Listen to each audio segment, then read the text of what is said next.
тамырларды бекемдеп, тамырлардын күчтүү болушуна жардам берет. Ошол эле учурда өсүмдүккө жаңы чыккан жалбырактардын таза, жашыл жана жалбырагы сыйдан болуп чыкканга жакшы жардам берет.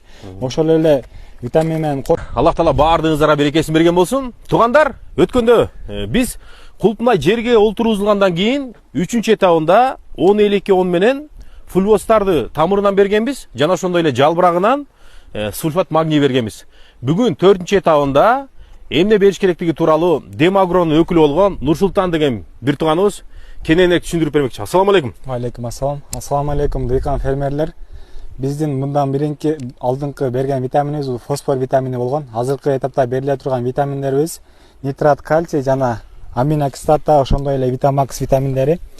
Качан өсүмдүккө фосфор витаминин бергенден кийин фосфор менен кальций бул бири-бирин блокировать этет. Качан фосфорду бергенден кийин өсүмдүк жерден кальцийди жакшы ала албай калат. Ошол себептен биз фосфордон кийин обязательно кальций витаминин беришибиз керек.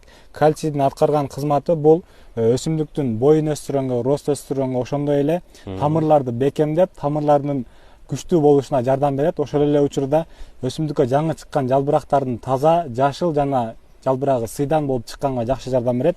Ошол эле витамин менен кошуп биз аминокислота кошуп беребиз. Билесиздер, аминокислотанын аткарган кызматы бул өсүмдүктөгү ар кандай стресс болгон абалдан чыгарат.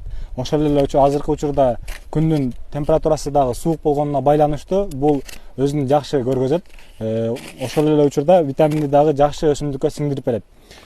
Жалбырактан берилүүчү витамин Витамакс. Витамакстын составында макро, микро элементтердин баардык түрлөрү бар.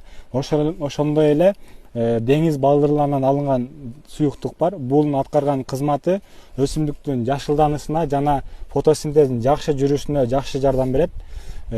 Ошондуктан азыркы бериле турган витаминдерибиз ушул. Буюрса мындан кийинки дагы этаптарды сиздерге кеңири бөлүшүп турабыз. Андыктан биз менен болуңуздар. Туугандар, ар бир нерсеге биз илим менен мамиле кыла турган болсок, ошондо биз ийгилге жетебиз. Ошондо биздин түшүмүбүз мол болот. Биз менен болуңуздар, иншалла кийинки видеолордо сиздер менен кайсы нерселерди бериш керек, кайсы нерселерди берсек туура боло тургандыгы тууралуу бөлүштүрмөкчүбүз. Аллах Таала баардык дыйкандарга берекесин берсин. Ассаламу алейкум. Ассаламу алейкум.